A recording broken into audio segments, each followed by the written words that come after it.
உண்டாவதாக.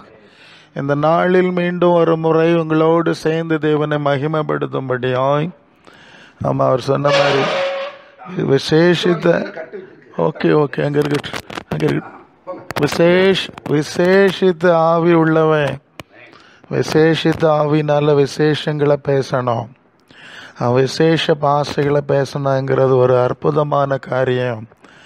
தானியலுக்குள்ள விசேஷமான ஆவி இருந்தான் இல்லையா? அதனால் அவன் தேவ ரகசியங்களை பேசினான். அந்நிய பாஷையில் பேசுகிறவன் தேவனோட ரகசியம் பேசுகிறான் என்று தேவனுடைய வார்த்தை சொல்லுது. ஹல்லேலூயா. மனுஷனிட்ட மணிக்கணக்காக பேசுறதுல அநேகருக்கு சந்தோஷம்.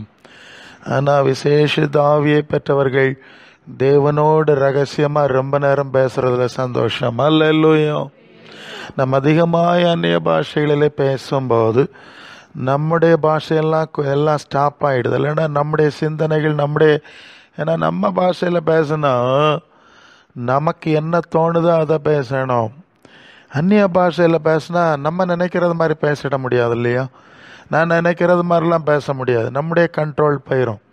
அதிகமாக அந்நிய பாஷையில் பேசி பழகுனா அவங்க பேசுகிறதெல்லாம் தேவ வார்த்தையாக மாறிடும். ஹல்லேலூயா. ஏன்னா சுயமாக பேச முடியாதுல்ல, ரொம்ப பழகிட்டோம். அது ஒரு அற்புதமான அனுபவம் தான். அதை நாம் எல்லாரும் அனுபவிக்கணுங்கிறது முக்கியமான காரியம். அது விசேஷமான ஆவி, விசேஷமான பாசு, அது விசேஷமான உரையாடல். ஹல்லேலூயா. நல்லது. நாம் ஒரு வசனத்தில் பார்க்கலாம். அது 1 கொரிந்தியர் 15ஆம் அதிகாரம் 46 நான் சில வசனத்தை வாசிக்க போகிறேன். 1 கொரிந்தியர் 15:46. ஆகிலும் ஆவிக்குரிய சரீரம் முந்தினதல்ல, ஜன்ம சரீரம் முந்தினது, ஆவிக்குரிய சரீரம் பிந்தினது. முந்தின மனுஷன் பூமியிலிருந்து உண்டான மண்ணானவன், 2ஆம் மனுஷன் வானத்திலிருந்து வந்த கர்த்தர். மண்ணானவன் எப்படிப்பட்டவனோ மண்ணானவர்கள் அப்படிப்பட்டவர்களே, வானத்துக்குரியவர் எப்படிப்பட்டவரோ வானத்துக்குரியவர்கள் அப்படிப்பட்டவர்களே. மேலும் மண்ணானவருடைய சாயலை நாம் அணிந்திருக்கிறது போல வானவருடைய சாயலையும் அணிந்து கொள்ளுவோம். சகோதரரே, நாம் சொல்லுகிறது என்னன்னா, மாம்சமும் இரத்தமும் தேவனுடைய ராஜ்யத்தை சுதந்திரிக்க மாட்டாது, அழிவுள்ளது அழியாமை சுதந்திரிக்க மாட்டாது.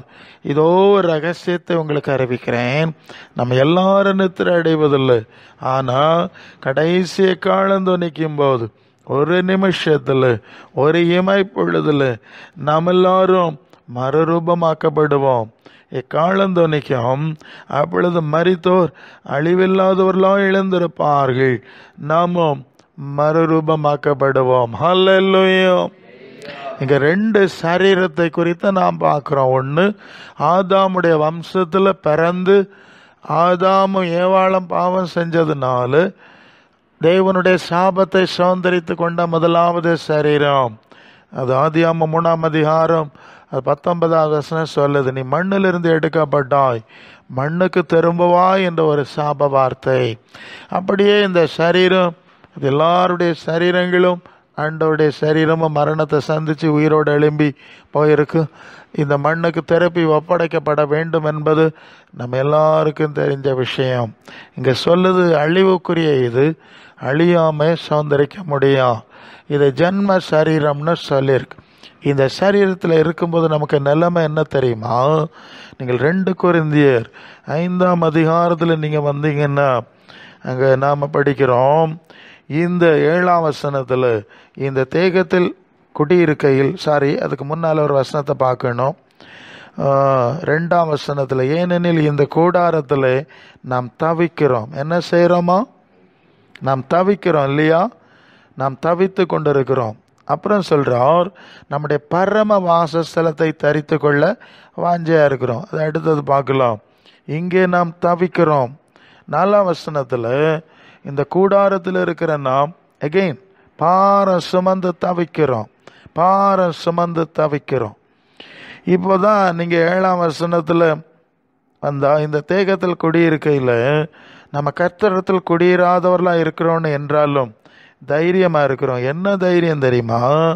நாம் தைரியமாகவே இருந்து இந்த தேகத்தை விட்டு குடி போகவும் கர்த்தரிடத்தில் குடியிருக்கவும் அதிகமாய் விரும்புகிறோம். ஹல்லேலூயா. அது நிமித்தமே நாம் சரீரத்தில் குடியிருந்தாலும் குடியிராமல் போனாலும் அவருக்கு பிரியமா இருக்க நாடுகிறோம். இங்கே இந்த சாப சரீரத்தில் இருக்கிறதுனால நமக்கு பலவிதமான தவிப்பு இருக்கிறது உண்மை. ஆதி திருச்சபை விசுவாசிகளுக்கு இறந்திருக்கு, பவுலுக்கு இறந்திருக்கு. 2 கொரிந்தியர் 4:16 பவுல் சொல்லுவார், எங்கள் புறம்பான மனுஷன் அழிந்து கொண்டு வர்றான். 1 பேதுரு 1ஆம் அதிகாரம் அதன் கடைசி வசனத்துக்கு முந்தின வசனத்தில் பேதுரு சொல்லுவார், மாம்சமெல்லாம் புல்லை போல அதன் மகிமையெல்லாம் புல்லின் போல இருக்கிற, புல்லு வளர்ந்துட்டா உதர்ந்துடுது, அவ்வளவுதான் இந்த மாம்சத்தின் நிலைமை என்று சொல்லி அப்போஸ்தலர்கள் நமக்கு சொல்லி இருக்கிறான். ஆக இந்த சரீரத்தில் இருக்கும்போது நமக்கு தவிப்பு இருக்கிறது உண்மைதாங்க, பிரயாசம் இருக்கிறது உண்மைதாங்க, அதில் ஒன்றும் சந்தேகம் கிடையாது. அது விசுவாசிகளுக்கும் அவிசுவாசிகளுக்கும் எல்லாருக்கும் ஏற்படக்கூடிய ஒரு காரியமாக இருக்கிறது. நீங்கள் ரோமருக்கு எழுதின நிருபத்தில் 8ஆம் அதிகாரத்தில் அது என்ன காரணமா நீங்கள் 19 படித்தா, தேவனுடைய புத்திரர் வெளிப்படுவதற்கு சிருஷ்டியானது மிகுந்த ஆவலோடு காத்து கொண்டிருக்கிறது. அது ஏனென்றால் சிருஷ்டியானது அழிவுக்குரிய அடிமைத்தனத்தில் இருக்குது. இதிலிருந்து விடுதலை பெறணும், தேவ பிள்ளைகளுக்குரிய மகிமையான சுயாதீனத்தை பெற்றுக்கொள்ள வேண்டும் என்கிற நம்பிக்கையினால் இந்த சிருஷ்டியானது சுய இஷ்டத்தினால் அல்ல, கீழ்ப்படுத்தினவராலே மாயைக்கு கீழ்ப்பட்டிருக்கிறது. ஆகையால் நமக்கு தெரிந்திருக்கிறபடி இதுவரைக்கும் சர்வ சிருஷ்டியும் ஏகமாய் தவித்து பிரசவ வேதனைப்படுகிறது. அதுவும் அல்லாமல் ஆவியின் முதற் பலன்களை பெற்ற நாமும் கூட நம்முடைய சரீர மீட்பாகிய புத்திர சுவீகாரம் வருகிறதற்கு காத்திருந்து நமக்குள்ளே தவிக்கிறோம். இங்கே அதே தவிப்பு வார்த்தை. இது என்ன தவிப்பு? இந்த சாப சரீரத்தில் இருக்கிறோமே, இதில் பல பிரச்சனைகள் இருக்குது. ஆமாம், சரியாகல, வயது முதிர்ச்சி, எல்லாம் பல விதமான பிரச்சனை இருக்குது, எல்லாருக்கும் இருக்குது. ஆனால் இந்த தவிப்பின் மத்தியில் தேவ பிள்ளைகளுக்கு தவிப்பு என்ன தெரியுமா? அது சொல்லுது, அது 23 ஆவியின் முதற் பலன்களை பெற்ற நாம். இப்போ தான் ஒரு விசேஷித்த ஆவியை பற்றி நம்ம கொஞ்சம் கேட்டோம்ல. விசேஷித்த ஆவி இருந்தால் விசேஷ பாஷ கிடைக்கிது, விசேஷ தரிசனம் கிடைக்கிது, விசேஷமான காரியெல்லாம் நமக்கு கிடைக்கிது. ஏன்னா நீங்கள் ஓகே, அது 1 கொரிந்தியர் 2ஆம் அதிகாரம் 9வது வசனம், 1 கொரிந்தியர் 2வது அதிகாரம் 9வது வசனம் சொல்லுது. இந்த விசேஷ ஆவி என்ன செய்தான்? ஒரு வசனத்தை படிங்க, 2:9 படிங்க பார்ப்போம். 1 கொரிந்தியர் 2:9 தானே?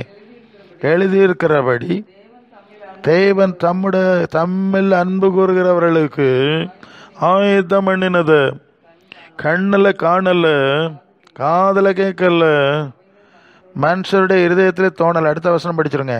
நமக்கோ அவைகளை தம்முடைய ஆவியினாலே வெளிப்படுத்தினார். அந்த ஆவியானவர் எல்லாவற்றையும் தேவனுடைய ஆழங்களை அறிந்திருக்கிறார். அல்ல, ஆவியானவர் விசேஷமான ஆவி வந்தா விசேஷமான வெளிப்பாடு வரணும், விசேஷமான அறிவு வரணும். ஒரு மனுஷனுக்கும் தேவன் தம்முடைய பிள்ளைகளுக்கு ஆயத்தம் பண்ணுறது காரியங்கள் தெரியல. அதனால தான் உலகத்தை கலர் அடிக்கிறான். இதையே அவன் பிரம்மாண்டமாக ஆடம்பரம் பண்ணுறான். ஏன்னா இந்த தரிசனம் இல்லைங்க, இந்த வெளிப்பாடு இல்லை, அவங்களுக்குள்ள விசேஷித்த ஆவி இல்லை. விசேஷித்த ஆவி இருந்திருந்தா விசேஷ தரிசனம் கிடைச்சிருக்கும், மகிமையின் தரிசனம் கிடைச்சிருக்கும், பரலோகத்தை குறித்த வெளிப்பாடு கிடைச்சிருக்கும். அழகா சொல்ற, இந்த ஆவியானவர் தான் இதை எங்களுக்கு வெளிப்படுத்தினோம். இந்த ஆவியானவருடைய வெளிப்படுத்து விசேஷ ஆவியை பெற்று இந்த விசேஷ வெளிப்பாட்டை பெற்றவங்க தான் நாம். ஒரு தவிப்பு என்னன்னா, தேவ குமாரனாக இயேசு கிறிஸ்துவுக்கு ஒப்பாய் இந்த சரீரம் மாறும்படியாய் நாம் தவிக்கிறோம்னு சொல்றாங்க. அல்ல, சரீரத்தில் மாம்ச பிரகாரமான தவிப்பு இருக்கிறது உண்மையானாலும் தேவ பிள்ளைகளுடைய தவிப்பு என்னது? அந்த தேவ குமாரனாக இயேசுவனுடைய சாயலை அடைவோம்னு சொல்லி நமக்கு ஒரு நம்பிக்கை கொடுத்துருக்கு இல்லையா?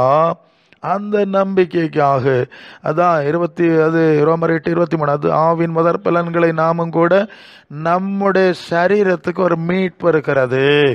அது தேவனுடைய பிள்ளைகளுக்குரிய அந்தஸ்தில் இருக்கிறது. அது என்னது? தேவனுடைய புத்திர சுவீகாரம்னு சொல்லியிருக்கு. புத்திர சுவீகாரம்னா தேவ பிள்ளைகள் அடைய போகிற ஆசீர்வாதம். நீங்கள் லூக்காஸ் விசேஷம் 20வது அதிகாரம் 36ஆம் வசனம் சொல்லுது, மரித்தோர் உயிர்த்தெழுதலை அடைய பாத்திரவான்களா எண்ணப்படுறவங்க அவர்கள் தேவனுக்கு பிள்ளைகளும் தேவதூதர்களுக்கு ஒப்பா இருப்பாங்க. அல்ல, தேவதூதர்களுக்கு ஒப்பாய் தேவ பிள்ளைகளா இருப்பாங்க.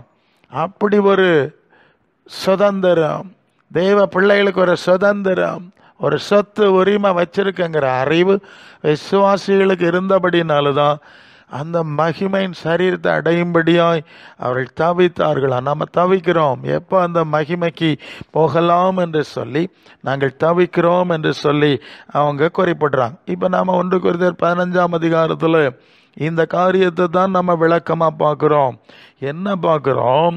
ஆதாமுடைய வம்சத்தில் வந்த சரீரத்தில் இருக்கிறோமே, தவித்து கொண்டு இருக்கிறோமே. அடுத்தது என்ன நடக்குது? 2வது ஒருத்தர் வந்திருக்கிறாருங்க.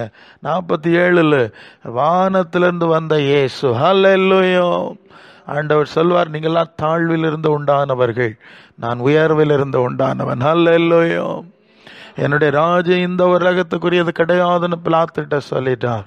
நான் உயர்வில் இருந்து உண்டானவன், மேன்மையின் அதுதான் விசேஷமான ஆவினால உண்டானவன். அல்லேலூயா. அது அப்படித்தான் இருந்திருக்குல்ல. பரிசுத்த ஆவியானவர் உண்மையில் நிழலிடும்.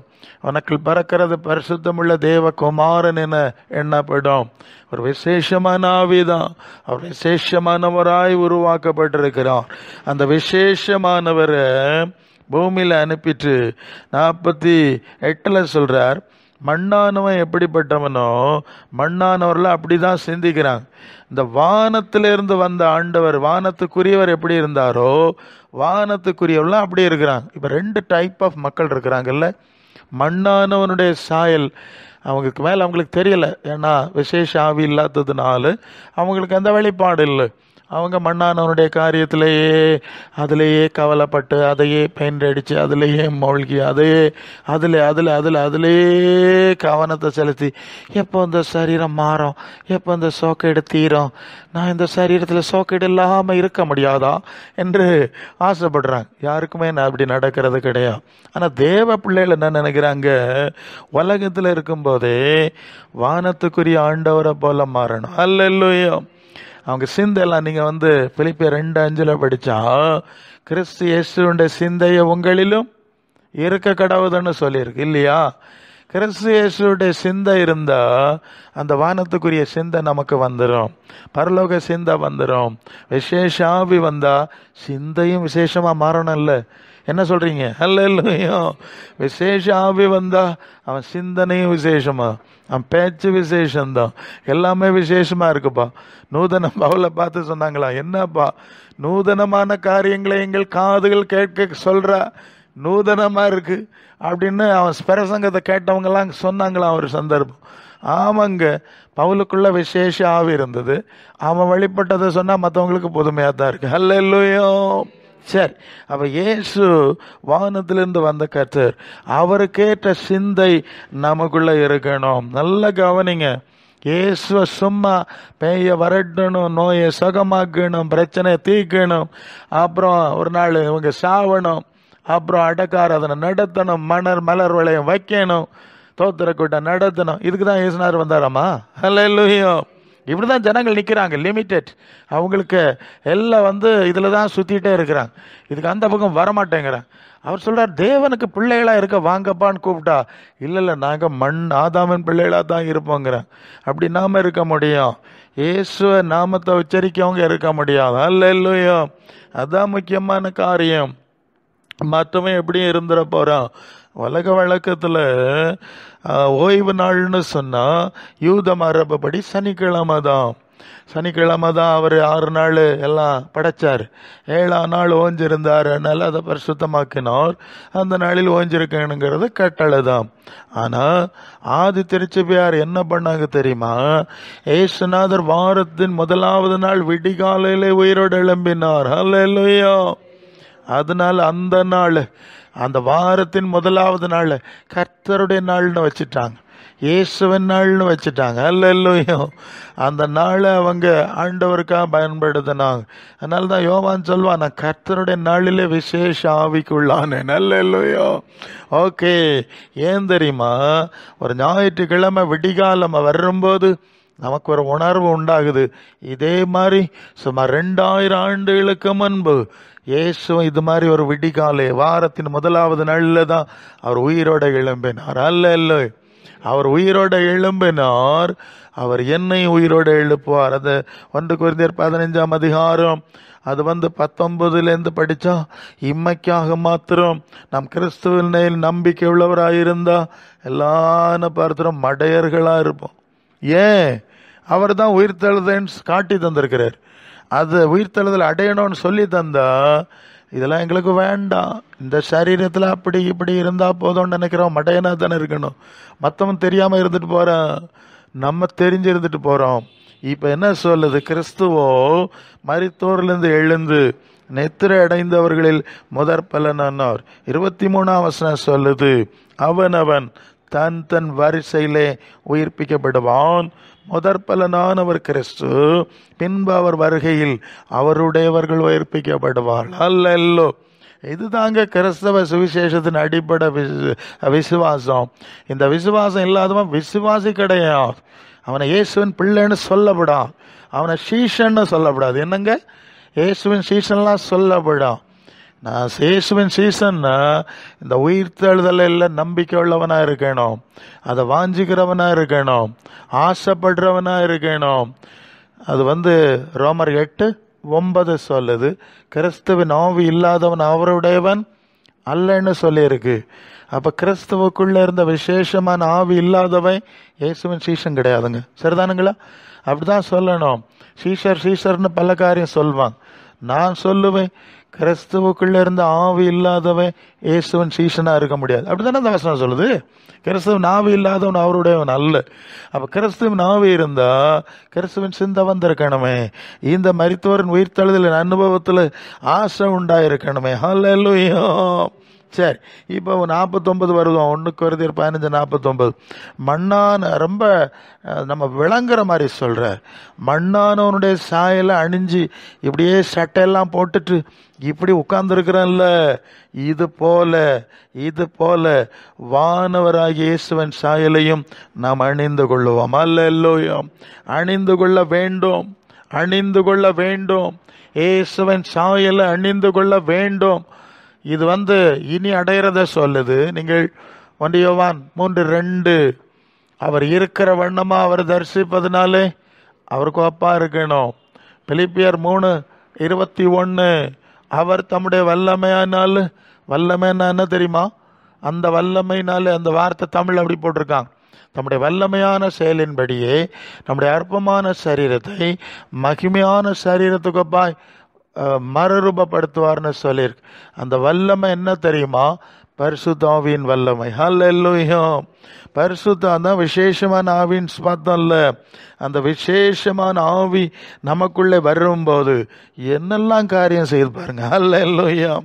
அது நீங்க ரோமர் 8:11 சொல்லுது, அன்றியும் இயேசுவை மரித்தோரிலிருந்து எழுப்பினவருடைய ஆவி உங்களில் வாசமா இருந்தா, கிறிஸ்துவை மரித்தோரிலிருந்து எழுப்பினவர் உங்களில் வாசமா இருக்கிற தம்முடைய ஆவியினாலே சாவுக்கு ஏதுவான உங்கள் சரீரங்களை அவர் உயிர்ப்பிப்பார். ஹல்லேலூயா.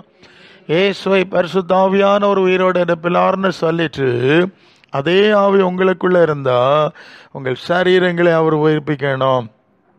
இங்க சொல்லியிருக்கு. இப்போ நாம பார்க்குற விஷயம் இனி உயிரடைகிற விஷயம். அவர் வரும்போது கர்த்தருக்குள் மரித்தோர்கள் எழுந்திருப்பாரெல்லாம் படிக்கிறோம்ல. ஸோ இனி உயிர் தள்ளக்கூடிய ஒரு காரியம். ஆனால் நல்லா கவனிக்கணும், அவர் வரும்போது புதிய சரீரம் கொடுப்பார், புதிய மகிமை கொடுப்பார். நீங்கள் 2 தெசலோனிக்கர் 2ஆம் அதிகாரம் அதன் 14வது வசனம் சொல்லுது. 2 தெசலோனிக்கர் 2:14 என்ன சொல்லுது? கர்த்தராகிய இயேசு கிறிஸ்துவின் மகிமையை அடையும் பொருட்டாக இந்த சுவிசேஷத்தினாலே அந்த ரட்சிப்புக்கு அவர் உங்களை அழைத்தார். வசனம் சரிதானா? ஓகே, நல்ல கவனி. எதுக்கு அழைச்சார்? உன் வியாதியை சுகமாக்குவேன், பிரச்சனைலாம் மாற்றுவேன். இங்கே இந்த சாபம் பிடிச்ச உலகத்தில், சாத்தாங்குடி இருக்கிற உலகத்தில் பிசாசு சொல்கிறான் உலகெல்லாம் எங்கிட்ட இருக்குங்கிறான். இப்படியே வச்சிருப்பான்னு சொல்லி அழைக்கல. நீங்கள் வந்து யோவான் 10ஆம் அதிகாரம் 10ஆம் வசனத்தில் வந்தால் ஆண்டவர் சொல்லுவார், திருடன் பிசாசு கொல்லவும் அழிக்கவும் வர்றான், நான் அவர்களுக்கு ஜீவன் உண்டாயிருக்கணும். என்ன உண்டாகணும்? ஜீவனே இல்லை பிரசங்கர், ஒரு பலமே இல்லை, ஒன்றும் முடியல். அப்படிப்பட்டவர்களுக்கு ஆண்டவர் ஜீவனை கொடுக்குறாரு. என்ன கொடுக்குறார்? செத்து போனவங்களுக்கே கொடுக்குறாருங்க. லாசரு எழுப்பிட்டார்ல, நாயின் ஒரு விதவைக்கு மோன கல்லறைக்கு போட்டு வர நடத்துங்கடா, வைங்க, இறக்குங்க இறக்குங்க, கொண்டு போ, எலும்பு வீட்டுக்கு போ அனுப்புனார்ல. லாசருவை வெளியே வான்ட்டு கூப்பிட்டார்ல. அப்புறம் எல்லாம் விருந்தெல்லாம் சாப்பிட்டாங்களா சேர்ந்துருந்து. ஓகே, அவர் ஜீவன் உண்டா இருக்கிறாருங்க. அவர் அதோட நிறுத்தாம அவர் சொல்றார், அந்த ஜீவனை நான் பரிபூரணப்படுத்தணும். அல்ல இல்லையோ, அதை நித்திய ஜீவனா மாற்றணும். அநித்தியமான ஜீவனை எப்படி மாற்றணும்? நித்தியமான ஜீவனா நான் மாற்ற போறேன்னு சொன்னார். அப்ப ஆண்டவர் எதுக்கு அழைச்சார்? இயேசுவன் மகிமை அடையும்படியாம். அதுதான் யோவான் 14:2, நான் இருக்கிற இடத்துக்கு கூட்டிட்டு போற வர்றேங்க. அல்ல இல்லையோ, அதுக்கு நீ தயாராகணும்னா என்ன செய்யணும்? இந்த பூமியில் இருக்கும்போதே வானத்துக்குரியவருடைய சிந்தை இருக்கணும். அல்ல இல்லையோ, அதுதாங்க விஷயம். மண்ணானதான் சிந்திச்சுட்டு போறான். வானத்துக்குரியவர்கள் வானத்துக்குரியவளை சிந்திக்கிறார்கள். அல்ல இல்லை, புரிஞ்சுட்டீங்களா? அப்ப வானத்துக்குரிய ஆண்டவர் கேட்ட சிந்தை இல்லாதவங்க இந்த மகிமை அடைய முடியாதுங்கிறது எளிதா விளங்கிடுவோம். அப்படித்தானா? எல்லாருக்கும் ஆசை தான் இயேசுனாருக்கு வலது பக்கம் ஒருத்தன் இருக்கணும், இடது பக்கம் ஒருத்தன் இருக்கணும். அம்மாக்களுக்கும் ஆசை தான். எல்லாம் நல்லது தாங்க. சிந்த கிறிஸ்தவன் சிந்தாவணுமே. அல்ல இல்லையோ, வானத்துக்குரியவருடைய சிந்தை வரணுமே. இப்ப வந்து விசேஷமான ஆவி வந்தா அது இந்த சரீரத்தை எல்லாம் உயிர்ப்பிக்கும்லாம் பார்த்துட்டோம். வசனம் பார்த்துட்டோம். இன்னொரு வசனத்தை பார்ப்போம். அது 2 கொரிந்தியர் 3:18. 2 கொரிந்தியர் 3:18 என்ன சொல்லு தெரியுமா? நாம் எல்லாரும் திறந்த முகமாய் கர்த்தருடைய மகிமைன்னா இயேசுவை குறிக்கிற வார்த்தை கர்த்தர், குறியோஸ். கர்த்தருடைய மகிமையை கண்ணாடியிலே காண்கிற வண்ணமாய் கண்டு ஆவியா இருக்கிற கர்த்தர் யாருங்க? தேவன் ஆவியா இருக்கிறாருன்னு சொன்னாரு. அது யோவான் 4:24. பிதாவாகிய தேவன் ஆவியா இருக்கிறார். 2 வார்த்தை இருக்கு. ஒன்று இயேசுவை குறிக்கிற வார்த்தை, இன்னொன்று பரிசுத்தாவிய பிதாவை குறிக்கிற வார்த்தை.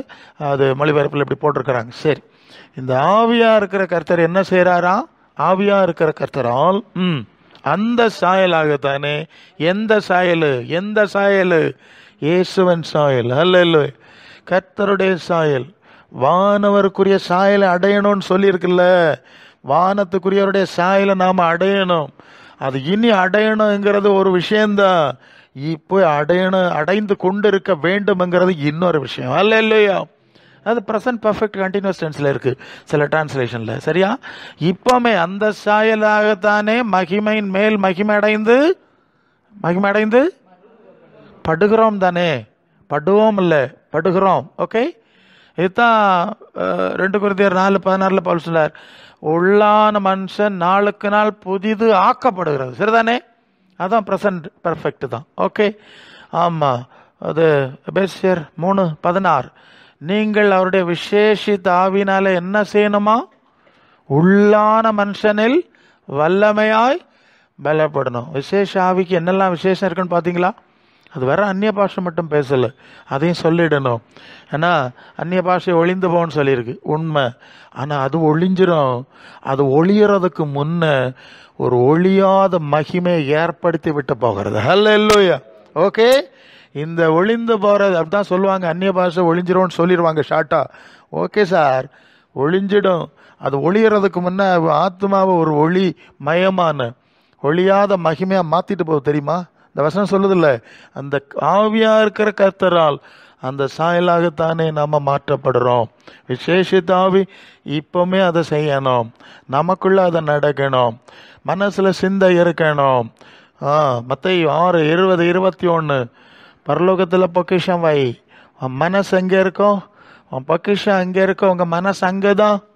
அதானுங்க உண்மை. இந்த எலும்பு சதையில பொக்கிஷம் இருந்தா மனசு அங்கதான் இருக்கும். பரலோகத்தில் பொக்கிஷம் மனசை வச்சா வருகிற ஆண்டவராக இயேசுவனுடைய வானத்துக்குரியவருக்கு மேலே மனசை வச்சா அப்படி தானே இருக்கணும். மனசு அப்படி தானே இருக்கணும். அப்படியே பார்த்து பார்த்து பார்த்து அவரை போலவே மாறிடுறோம். மாறுறீங்களா? எவ்வளோ மாறுறீங்க? நீங்கள் தான் சொல்லணும். அல்லாமல் சும்மா ஏதோ காலம் பொழுதுபோக்கிட்டோன்னு ஒரு இமைப்பொழுதில் மர்வம் ஆக முடியாதுங்க. 50 வருஷம் 70 வருஷம் விசுவாசியாய் மர்வமாகாத ஆள் எப்படிங்க ஒரு இமைப்பொழுதில் மர்வமாகும்? அல்லேலூயா. என்ன சொல்கிறீங்க நீங்கள்? அப்போ இது மறுரூபமாகிற காலம் இல்லைங்களா? இப்பமே இது மறுரூபத்தின் காலம். உள்ளான மனுஷன் மறுரூபமாகிற காலம். வானவருடைய சாயலை அடைஞ்சு கொண்டிருக்கிறவருடைய காலம். நீங்கள் எதுக்குங்க கவலைப்படுறீங்க? இந்த எலும்பு சதிக்கு கவலைப்படுறீங்களா? இல்லை, அதெல்லாம் கிடக்கட்டு பெருசுங்க. யார் ரொம்ப வருஷத்துக்கு முன்னே ஒரு சம்பவம். எனக்கு அப்போ ஒரு 22-23 வயசு இருக்கும். எனக்கு ஒரு பாட்டி இருந்தாங்க, தாத்தாவுக்கு சிஸ்டர். ரொம்ப வயசாகிடுச்சு, 80க்கு மேலே, மோர் தேன் 80. அப்போது சொன்னாங்க, அவங்களுக்கு காது கேட்காது, கண்ணு காணாது, ரொம்ப முடிஞ்சிடும் போல் இருக்குது, நீங்கள் வந்து பார்த்துட்டு போங்க, பார்க்க விரும்புகிறவங்க நீங்கள் பார்த்துட்டு போங்க. நான் எங்கள் பாட்டியை ரொம்ப நேசித்ததுனால அவங்கள நான் பார்க்க போனேன். போனால் சுருண்டு படுத்துருக்குறாங்க, அவளை தூக்கி உட்கார வச்சாச்சு. ஸோ இவங்கள்ட்ட எப்படியா தொடர்பு கொள்ளணும். பேசுனா காது கேட்காது, பார்த்தா கண்ணு தெரியாது. என்ன பண்ணுறது? நான் அவங்க காது பக்கத்தில் போய் எப்படியாவது பேசிடணும்னு ஆசை, ட்ரை பண்ணிடுவோன்னு சொல்லி சத்தம் போட்டு, பாட்டி நான் இன்னார் வந்திருக்கிறேன்னு சொன்னேன். அவங்களுக்கு கொஞ்சமாக கேட்டுச்சு. இப்படி திரும்பி பேசுகிறாங்க. நீ அங்கேருந்து வந்திருக்கிறியா? மெதுவாக பேசுகிறான். அடுத்தது ஒரு கேள்வி கேட்டேன் பாருங்க. பாட்டி நீங்கள் எப்படி இருக்கிறீர்கள்னு கேட்டேன். நம்மெல்லாம் ஒருத்தர் பார்த்தா எப்படி இருக்கீங்கன்னு தான் ஃபஸ்ட்டாக கேட்குறோம். இதை நானும் கேட்ட பழகினால பாட்டிகிட்ட கேட்டுட்டேன், நீங்கள் எப்படி இருக்கீங்க. இந்த பாட்டி என்ன செஞ்சு தெரியுமா? இந்த 2 கையே மறக்கி, நான் ரொம்ப நல்லா இருக்கிறேன். அல்ல இல்லையா? 23 வயசு வாலிபனை பார்த்து 80+ வயசுல பாட்டி சொல்லுது, நான் நல்லா இருக்கேன்.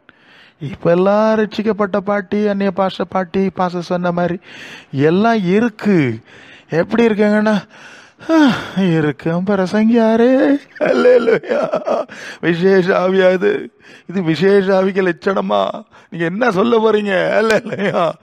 இருக்குங்க, சரீரத்தில் பலவீனம் இருக்கு, ஆனாலும் கர்த்தருக்குள்ள ஓகே. அல்லேலூயா. சொல்ல வேணாமா? என்ன விசேஷம் இல்லாவிலும் விசேஷமா பேசணுங்க. அந்த அனுபவம் வேணும். அந்த காலத்தில் லண்டன் மிஷன் பாட்டி. என்ன பாட்டி? டிபிஎம் மிஷன், சிபிஎம் மிஷன் அல்ல, லண்டன் மிஷன். அந்த பாட்டி அன்னைக்கு அப்படி இருக்கு, இப்போ தெரில. சரி, ஓகே. அவள் உள்ளான மனுஷன்ல என்ன செய்யணும்? பலப்படணும். மனசு ஆத்மாவில் வைக்கணும். மாம்சம் ஒன்றுக்கும் உதவாதுன்னு ஆண்டவர் சொல்றாரு. அல்லேலூயா. ஆவிதான் உயிர்ப்பிக்கிறாது, ஆத்மாவை உயிர்ப்பிக்குது. மாம்சம் ஒன்றுக்கும் உதவாதுன்னு சொல்லு. மாம்சம் ரத்தம் தேவனுடைய ராஜ்யத்தை சுதந்திரிக்காதுன்னு சொல்லுது. அழிவுள்ளதாகியது அழியாமை சுதந்திரிக்காதுன்னு சொல்லுது. ஆத்மாவில் மனசவை, ஆண்டவர் மேல மனசவை, மகிமையின் மேல மனசவை, உள்ளான மனுஷன்ல பலப்படும்படி மனசவை. ஹல்லேலூயா, ஹல்லேலூயா. உண்மை சொல்றேங்க, உள்ளான மனுஷன்ல பலப்படுறவங்க புறம்பான மனுஷனுடைய பலவீனத்தை எல்லாம் ஓவர் கம் பண்ணி போயிடுவாங்க. ஹல்லேலூயா. சேவம் கிடக்குது அப்படின்னு போயிடுவாங்க. ஆனா என்னதான் கடவுட்கஜனா இருந்தாலும் மனசுல பலம் இல்லைன்னா, ஆத்மாவில் பலம் இல்லைன்னா, கோழி குஞ்சு சுருண்டது மாதிரி, கீரை குழஞ்சது மாதிரி சீக்கிரமாக குழஞ்சிடுவான். அதான் பவுல் சொன்னார்ல, விளம்பான மனுஷன் அழிஞ்சிட்டு வருது, உள்ளான மனுஷன் நாங்கள் பவராக இருக்கோம். அல்ல இல்லையா? That power. ஓகே. அப்போ விசேஷ ஆவி வந்தா இந்த விசேஷ அனுபவங்களை நமக்கு கொடுக்கணும். அது கொடுக்குதான்னு பார்க்கணும். மகிமையின் மேல் மகிமை உண்டாக்குதான்னு பார்க்கணும். பரலோக தரிசனம் இருக்கான்னு பார்க்கணும். வந்தா பறந்துருவேங்கிற ரெடினஸை தரணும். அல்லேலூயா, அல்லேலூயா. ஆண்டவர் ஓகே முடிக்கணும். ஆண்டவர் எதுக்கு அவர் அழைக்கிறாராம்? அந்த வசனத்தை பார்த்துட்டோம். 2 தெசலோனிக்கர் 2:14. கர்த்தராகிய இயேசு கிறிஸ்துவின் மகிமை அடையும் பொருட்டாக அந்த ரட்சிப்புக்கு, அந்த என்ன சொல்றாரு, மகிமை அடையும் பொருட்டாக அந்த ரட்சிப்புக்கு எங்கள் சுவிசேஷத்தினாலே உங்களை அழைத்தார். அப்ப அந்த சுவிசேஷத்தினாலே ரட்சிப்புன்னா என்னதுங்க? ஏதோ பாவ மன்னிப்பு, ரட்சிப்பு, ஞானஸ்நானம். ஓகே. நீங்க வந்து பிலிப்பியர் 2:12 நான் உங்களுக்கு சமீபமாக இருக்கும்போது மாத்திரமல்ல, தூரமாக இருக்கிற இப்பொழுதும் உங்கள் ரட்சிப்பு நிறைவேற பிரயாசப்படுங்கள். ரட்சிப்பு, ஆமாம், பாவ மன்னிப்பும் ரட்சிப்பு தாங்க. அவர் இருக்கிற வண்ணமா மகிமை அடைகிறதான் ரட்சிப்பின் உச்சக்கட்டம். அல்லேலூயா. மேக்சிமம் லெவல் அங்கே இருக்கு. அப்போ ஒரு வசனம் சொல்லுது, அது அது தெசலோனிக்கரில் தான், 1 தெசலோனிக்கரில், தேவனுடைய ராஜ்யத்திற்கும் மகிமைக்கும் அழைத்து தேவனுக்கு எப்படிங்க பாத்திரவான்களாய் நடக்கணும். தான் இப்படிதான் முடிக்கணும். எதுக்கு அழைச்சிருக்கார்? அது 1 தெசலோனிக்கர் 2ஆம் அதிகாரம் 11:10 படிக்கலாம். விசுவாசிகளாகிய உங்களுக்குள்ளே எவ்வளவு பரிசுத்தம், எவ்வளவு நீதி, எவ்வளவு பிழையின்மையுமாய் நடந்தோம் என்பதற்கு நீங்கள் சாட்சியாக இருக்கீங்க. தேவனும் சாட்சி தான். அடுத்து சொல்றார், மேலும் தம்முடைய ராஜ்யத்துக்கும் மகிமைக்கும் உங்களை அழைத்த தேவனுக்கு நீங்கள் பாத்திரராய் நடக்க வேண்டும் என்று தகப்பன் தன் பிள்ளைக்கு சொல்றது போல நாங்கள் உங்கள் ஒவ்வொருவனுக்கும் புத்தியும் தேர்தலும் எச்சரிப்பும் சொன்னதை அறிந்திருக்கிறீர்கள். அல்லேலூயா. என்ன சொன்னோம்?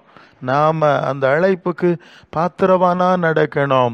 அழைப்புக்கு பாத்திரவானா நடக்கணும்னு சொன்னாங்க. இப்போ அதானே கேட்குறீங்க நீங்கள்? அந்த அழைப்பு மகிமையானது, அதுக்கு பாத்திரமா நடக்க பாரு. அழிவுக்குரியதுக்கு மேலே மனசை வைக்காத. நம்மளை அதை தான் பார்த்துட்டு இருக்கிறோம். பிலிப்பியர் 3ஆம் அதிகாரம் அந்த வசனத்தில் நம்ம அதை முடித்தா நல்லது. 9 நான் படித்தா 8 படிக்கிறேன்.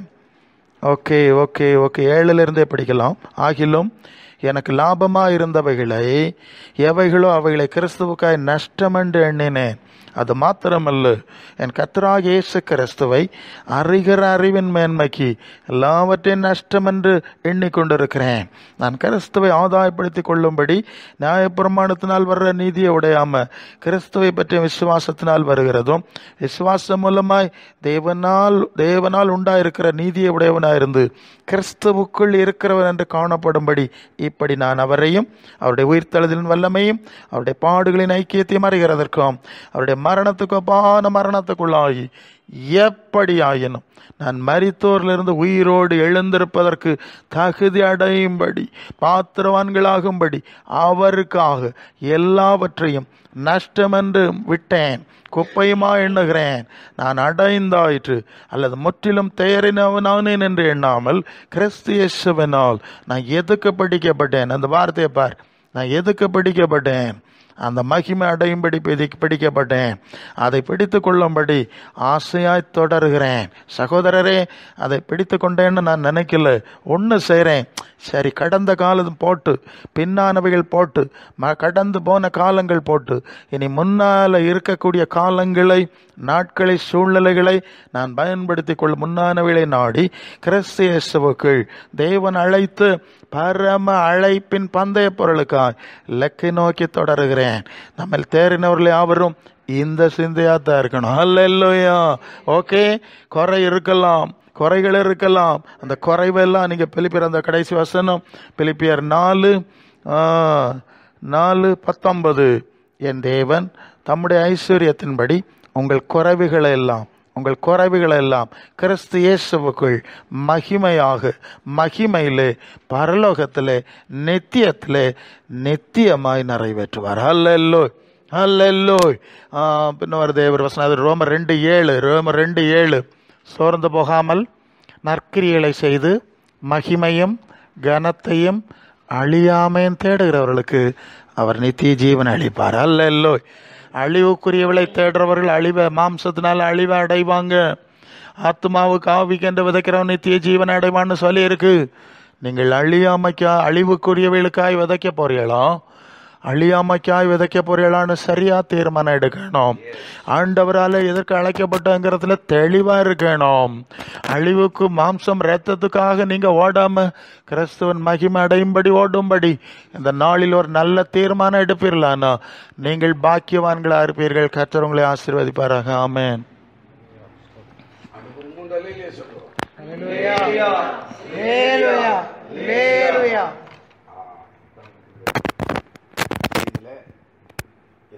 எந்த